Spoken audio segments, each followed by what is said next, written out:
আসসালামু আলাইকুম রহমতুল্লাহি ওয়া সম্মানিত দর্শক, চলমান রাজনীতি ক্রমশ জটিল থেকে জটিলতর হচ্ছে। আমরা না কোনো সাংবিধানিক সমাধান খুঁজে পাচ্ছি, না কোনো প্রশাসনিক সমাধান খুঁজে পাচ্ছি। কোনো রাজনৈতিক যাকে বলা হয় নেতৃত্ব এই মুহূর্তে নেই যে আমাদেরকে ম্যাজিক্যালি এই জায়গা থেকে উদ্ধার করতে পারে। কোনো রাজনৈতিক নেতৃত্ব বাংলাদেশে এই মুহূর্তে নেই, যার কথায় পুরো জনগণ ইনফ্লুয়েন্সড হবে। আমাদের এই দেশে এই মুহূর্তে কোনো নেপোলিয়ন বোনাপার্টকে দেখা যাচ্ছে না, জুলিয়াস সিজারের মতো কাউকে দেখা যাচ্ছে না। ফলে পুরো জিনিসগুলো ক্রমশ ঘন হচ্ছে। সেই যে সৈয়দ শামসুল হকের সে বিখ্যাত কবিতা নুরুল দিনের সারা জীবন, তো সেখানে আহ্বানকারী বসছে যে তোমরা আরো আসো, কাছাকাছি আসো, ঘন হয়ে বসো, একের সঙ্গে একজন পিঠ লাগিয়ে বসো এবং অন্যায়ের বিরুদ্ধে যুদ্ধ করো, বিদ্রোহ করো।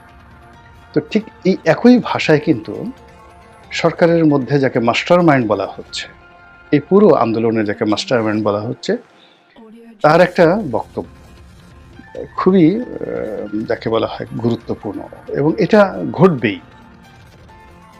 তিনি যেটা বলেছেন, ভদ্রলোকের নাম মাহফুজ সম্ভবত, তিনি এই অতি সম্প্রতি যেটা তাকে নিয়ে বেশি আলোচনা হচ্ছে। তো আমি লয়ের ছাত্র, ল ডিপার্টমেন্টের ছোট ভাই, আমি তাকে চিনি না। তো তিনি বিশেষ সহকারী ছিলেন, সেখান থেকে উপদেষ্টা হয়েছেন। তো এই ভদ্রলোক যে কথা বলেছেন সেটি বলেছেন যে একটা যুদ্ধ অনিবার্য, একটা যুদ্ধ মানে যে যুদ্ধ করতেই হবে। অনিবার্য শব্দটা হলো যে এটা অ্যাভয়েড করা যাবে না, এ যুদ্ধ করতেই হবে। তো এরকম একটা যুদ্ধের কথা তিনি বলেছেন এবং যে সেই যুদ্ধ কাদের সঙ্গে? নতুনের সঙ্গে পুরনোদের। এখন পুরনো বলতে তিনি আওয়ামী লীগকে বলছেন না, পুরনো বলতে যারাই ধ্যান ধারণায় সেখানে অবশ্যই এক নম্বরে বিএনপি চলে আসে, অর্থাৎ আওয়ামী লীগ এবং বিএনপি। তার সঙ্গে নতুন এই যে যারা আন্দোলন করলেন, মিস্টার মাহফুজের নেতৃত্বে যারা আছেন তারা, এবং এখানে তাদের সহযোগী রূপে যারা এসেছেন, সেটা জামাত আছে, হেফাজত আছে, ইসলামপন্থী অন্য দলগুলো আছে, কেউ কেউ হিজবুত তাহরির কথা বলছেন, আমরা জানি না, কিন্তু আলটিমেটলি তিনি যে যুদ্ধের ঘোষণা দিয়েছেন এটি অনিবার্য তার বক্তব্য অনুযায়ী। সেকেন্ড যেটি বলা হচ্ছে সেটি হলো এই যুদ্ধ করার জন্য, সর্বাত্মক যুদ্ধ করার জন্য তাদের প্রস্তুতি আছে। কেমন প্রস্তুতি আছে? সেটা হলো সেই যুদ্ধ যেভাবেই হোক না কেন, সেটার জন্য তাদের প্রস্তুতিটা কি? একজন সমন্বয়ক বলেছিলেন যে যদি তারা এই জুলাই আগস্ট যে বিপ্লব, সেই বিপ্লবে 5 তারিখের ঘটনাটা না ঘটত, তাহলে দীর্ঘমেয়াদে যুদ্ধ করার জন্য, সশস্ত্র যুদ্ধ করার জন্য তাদের প্রস্তুতি ছিল। আপনি বোঝার চেষ্টা করেন কথাটা। বাংলাদেশে এই ঘটনা কখনো ঘটেনি। আমাদের দেশে ফকির মজনু শাহ ব্রিটিশ জমানাতে হালকাভাবে বনে জঙ্গলে থেকে তিনি ব্রিটিশদের বিরুদ্ধে যুদ্ধ করেছিলেন, খুব অল্প সময় টিকেছিলেন। তারপর তিতুমিরের বাঁশের কেল্লা, তিনি পালাননি, কিন্তু অসম একটা যুদ্ধ করার তিনি চেষ্টা করেছিলেন। তার যুদ্ধ ছিল মূলত জমিদারদের বিরুদ্ধে। তো জমিদাররা সেই যুদ্ধে রাষ্ট্রকে জড়িয়ে ফেলে, ব্রিটিশদেরকে জড়িয়ে ফেলে, ফলে একজন মেজর কয়েক ঘন্টার আক্রমণে তাকে শেষ করে দেয়। এই বাংলাদেশে ধরেন গত 400-500 বছরের মধ্যে যদি গেরিলা যুদ্ধ বলেন এইরকম। আর বাকি সময়টা হলো কি রাজায় যুদ্ধ করেছে, কিন্তু আমাদের দেশে ওরকমভাবে দীর্ঘমেয়াদে গেরিলা যুদ্ধ হয়নি। এখানে সর্বহারা পার্টি চেষ্টা করেছে, নকশালরা চেষ্টা করেছে, কিন্তু এটা হয়নি, কখনো হয়নি।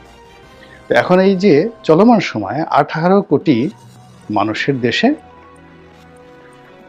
তো 18 কোটি মানুষের দেশে সেনাবাহিনী, পুলিশ, র্যাব, বিজিবি এদের বিরুদ্ধে যুদ্ধ করার জন্য তাদের প্রস্তুতি ছিল, তাদের প্ল্যান ছিল।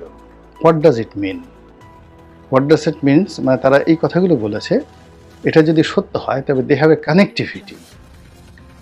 যেভাবে পাহাড়ে যুদ্ধ হচ্ছে বা যুদ্ধ হয়, শান্তিবাহিনী যেভাবে যুদ্ধ করেছে, তো সেখানে তাদের রসদ থাকে, অস্ত্র থাকে, গোলাবারুদ থাকে, পালানোর জায়গা থাকে, পিছনে ব্যাকবোন থাকে। যেভাবে মায়ানমারে যুদ্ধ হচ্ছে, তো সেখানে অন্তত 4 থেকে 5টা গোষ্ঠী দিদা আসছে, যুদ্ধ করে যাচ্ছে এবং উভয় পক্ষ মানে কেউ ব্যাংকক থেকে মানে থাইল্যান্ড থেকে সাহায্য পাচ্ছে, কেউ চীন থেকে সাহায্য পাচ্ছে, কেউ সেই মুসলিম যারা উগ্রবাদী মুসলিম তাদের কাছে সাহায্য পাচ্ছে, কিন্তু সেখানে যুদ্ধ হচ্ছে।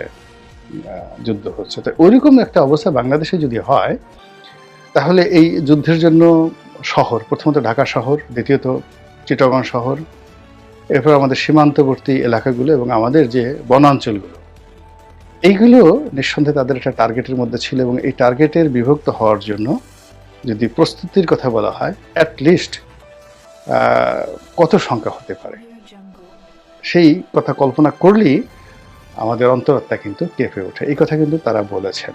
তো সেই বলার প্রেক্ষিতে যখন একটা বিপ্লব হলো কোনো যুদ্ধ ছাড়া, এবং এখন প্রতি বিপ্লব বা আর একটা যুদ্ধের কথা যখন বলছেন, এটা নিয়ে ঠাট্টা করা, মস্কারা করা, সমালোচনার কিছু নাই। You have to take it in cognizance seriously. তো এখন এই যে জটিলতা, এই কথা হঠাৎ করে কেন এই কথাগুলো বলা হচ্ছে এর কারণ হলো অনেক কিছু এখানে ফাংশন করছে না, এবং সেই ফাংশন না করার ফলে কি হলো, যদি এখন যারা বিপ্লব করেছেন তারা যদি পরাজিত হন, ক্ষমতা ছেড়ে দেন এবং তাদেরকে বিদায় নিতে হয়, তাহলে সঙ্গত কারণেই তাদেরকে সেই আওয়ামী লীগের যারা ধরা পড়ে এখন বিচারের মুখোমুখি হচ্ছেন, তাদের চাইতে করুণ পরিণতি ভোগ করতে হবে। এবং একজন সমন্বয়ক বলেই ফেলেছেন যে ফাঁসির তাদের পরাজয় মানে ফাঁসির দড়ি একেবারে সামনে চলে আসা। তো সেই দিক থেকে যেটি হচ্ছে সেটি হলো যে তারা যাদেরকে অপোনেন্ট মনে করছে বা করবে আগামীতে, সেই অপোনেন্টদেরকে দমন করার জন্য এবং অপোনেন্টদেরকে শায়েস্তা করার জন্য তাদের সেই সরাসরি কোনো হাতিয়ার ব্যবহার না করে অন্যান্য যে সকল উপকরণ ইতিমধ্যে হয়েছে সেইগুলোকে তারা ব্যবহার করবে, এবং যেগুলো যুদ্ধের চাইতেও তাদের জন্য বেশি ফলাফল হবে। তাদের 1 নম্বর ফলাফল হলো যে এমন কিছু করা যেই কর্মকাণ্ডে জনগণের সমর্থন পাওয়া যাবে, জনগণ তাদেরকে বাহবা দেবে। যদি এই মুহূর্তে প্রত্যেকটা ইউনিয়নে 2জন করে 5জন করে লোককে গ্রেপ্তার করা হয় গত 3 মাসের কর্মকাণ্ডের জন্য, প্রতিটি উপজেলাতে যদি 50 জন করে গ্রেপ্তার করা হয় প্রত্যেকটা উপজেলাতে, চাঁদাবাজি, দখল, অন্যায় এগুলোর জন্য, তাহলে একবার একটু চিন্তা করুন তো কারা কারা ধরা পড়বেন। এবং এই সমস্ত লোকদেরকে যদি গ্রেপ্তার করা হয়, যারা গ্রেপ্তার করবেন তাদেরকে কি ধন্যবাদ জানানো হবে নাকি সমালোচিত হবে? It's a very easy game. এবং এই ফাঁদ তারা কিন্তু তৈরি করে ফেলেছে ইচ্ছে করে এই কাজগুলো তারা করে ফেলেছে। এবং এই টোটাল কাজগুলো করতে তাদের এক রাতের অপারেশনে প্রত্যেকটা উপজেলা থেকে 50 জন লোক যারা ঘুমিয়ে থাকবে নিশ্চিন্ত মনে, তাদেরকে টাকা সহ সবকিছু সহ গ্রেপ্তার করতে তাদের 4 থেকে 5 ঘন্টা সময় লাগবে সারা বাংলাদেশে। তৃণমূলে হই রই ফিরে যাওয়া শুরু হয়ে যাবে। 2 নম্বর হলো যে এই যে থানাগুলো পুড়েছে আর পুলিশের যে হত্যাকাণ্ড, একটা মামলাও কিন্তু হয়নি। এখন এই জায়গাটাতে যদি তারা কৌশল করতে চায়, রাজনীতি করতে চায়, এবং এখানে যদি তারা তাদের রাজনৈতিক যারা প্রতিপক্ষ তাদেরকে ফাঁসাতে চায়, মুহূর্তের মধ্যে পুলিশ চাঙ্গা হয়ে যাবে এবং পুলিশ তাদের পক্ষে নেমে যাবে। আওয়ামী লীগের পক্ষে যেভাবে পুলিশ থাকে, বিএনপির পক্ষে যেভাবে পুলিশ থাকে, এইভাবে এখন ডক্টর মোহাম্মদ ইউনূসের পক্ষে পুলিশ দাঁড়িয়ে যাবে।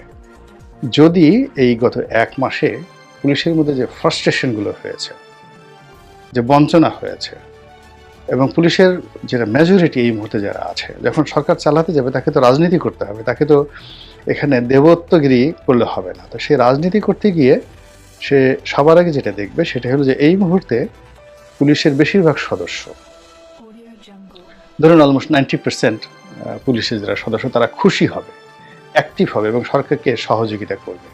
কি কাজ করলে? তো যে কাজ করলে সহযোগিতা হবে, তো সেখানে দেখা গেল যারা আহত হয়েছে তাদেরকে চিকিৎসা, যারা নিহত হয়েছে তাদের ব্যাপারে শ্বেতপত্র প্রকাশ করা, যে সকল ক্ষয়ক্ষতি হয়েছে তাদের বিরুদ্ধে মামলা মোকদ্দমা করা, এবং এই মামলা মোকদ্দমা করতে গিয়ে তারা কাদেরকে ফাঁসাবে এই সময়টাতে। এখন সেই ফাঁসাতে গেলে রাজনীতিবিদরা হবেন, সেটা ছোট রাজনীতিবিদ, বড় রাজনীতিবিদ, কিংবা এই যারা ঠিক যাকে বলে আমরা অনেকেই তাদেরকে এই মুহূর্তে চিনি, তো তাদেরকে টার্গেট করে যদি এরা সেই মামলাগুলো আবার সাজায় এবং তাদের সেই খড়গ হিসেবে সেই জিনিসটা ব্যবহার করে, তাহলে পুলিশকে তারা অ্যাক্টিভেট করে ফেলবে। এবং এই কাজটা যখনই করবে তাহলে বিনা যুদ্ধে তাদের কিন্তু লঙ্কা বিজয় হয়ে যাবে। তো যারা আসছে ক্ষমতাতে, ক্ষমতার চেয়ার এমন একটা ব্যাপার, ওখানে একজন লোক সাধারণ মানুষ বসলে সে অসাধারণ হয়ে পড়ে, ওখানে একজন যাকে বলা হয় নির্বোধ লোক বসলে সে বুদ্ধিমান হয়ে যায়, দুর্বল লোক বসলে সে শক্তিশালী হয়ে যায়। অনেকগুলো রাষ্ট্রীয় বিষয় তাদের কাছে চলে আসে। এরপরে ম্যাটিকুলাসলি তারা যে কাজগুলো করেছে, যে সকল জায়গাতে তাদের মানে খুব দুর্নীতির সুযোগ হয়, যেমন এলজিআরডি, তো রিসেন্টলি তারা এলজিআরডি মিনিস্ট্রিটা নিয়ে নিয়েছে। এরপরে স্পোর্টস মিনিস্ট্রিটা তারা নিয়ে নিয়েছে, মানে সমন্বয়ক যারা আছেন। তারপরে যেই জায়গাগুলো যেমন স্বরাষ্ট্র মন্ত্রণালয়, এখন স্বরাষ্ট্র মন্ত্রণালয়ে যেভাবে হোক তারা তাদের কর্তৃত্ব বজায় রেখেছে। এখানে কোনো রাজনৈতিক ইনফ্লুয়েন্স এখনো পর্যন্ত গত 1 মাসে স্বরাষ্ট্র মন্ত্রণালয়ে কেউ করতে পারেনি। এখানে আওয়ামী লীগের লোক বাদ হয়েছে, বিএনপির অনেক লোক এখানে পুনর্নিয়োগ হয়েছে, জামাতের অনেক লোক নিয়োগ হয়েছে, কিন্তু তারা তাদের যে পলিটিক্যাল এজেন্ডা বা পলিটিক্যাল যেগুলোকে বলা হয় মাস্টার প্ল্যান, এই জিনিসগুলো অতীতে যেভাবে পুলিশকে ব্যবহার করে করা হয়, এটি এখন পর্যন্ত এটা কল্পনাই করা যাচ্ছে না, মুভি করানো যাচ্ছে না। ফলে কেউ ডিআইজি, কেউ এডিশনাল আইজি, কেউ এসপি, কেউ ওসি হয়ে বসে আছে, কিন্তু কোনো রাজনৈতিক দলের মানে তারা উপকারে আসছে না, কাজে আসছে না, সে ব্যাড ইনভেস্টমেন্ট। আর যখনই এই পুলিশকে মাস পিউপিলকে ব্যবহার করে যাকে বলা হয় এই এখন যারা সমন্বয়ক রয়েছেন, তারা যখন এরকম পুলিশ হত্যার বিরুদ্ধে মামলা নেবে, থানা পুরানোর বিরুদ্ধে মামলা নেবে, তখন ওই যে দলীয় যারা লোকজন এই গত 3 মাসে নিয়োগ লাভ করেছেন, তারা মারাত্মক বিপদে পড়বেন, মারাত্মক বিপদে পড়বেন। কারণ মাস যারা সদস্য, পুলিশের সদস্য, তারা এদেরকে মনে করবে যে এরা হলো সালমান রুশদি। তো বুঝতে পারছেন যে আমাদের এই যে রাজনীতির যে বিষয়গুলো আছে, ঘুরিয়ে ফিরিয়ে প্রতিদিনই এমন জটিল হয়ে গেছে যে আপনাকে যদি আপনি বিএনপির পক্ষে বলতে যান, গতকাল যেটা বলেছেন আজকে বিএনপির পক্ষে বলতে পারবেন না। আপনি যদি জামাতের পক্ষে বলতে যান, গতকাল যেটা বলেছেন আজকে বলতে পারবেন না। ইউনূসের বিরুদ্ধে বলতে যান, গতকাল যেটা বলতে পেরেছেন এটা বলতে পারবেন না। সব মিলিয়ে একটা জগা খিচুড়ি তৈরি হয়ে গেছে। আল্লাহ আমাদের সবাইকে হেদায়েত দান করুন এবং হেফাজত করুন। আসসালামু আলাইকুম ওয়া রাহমাতুল্লাহি ওয়া বারাকাতুহু।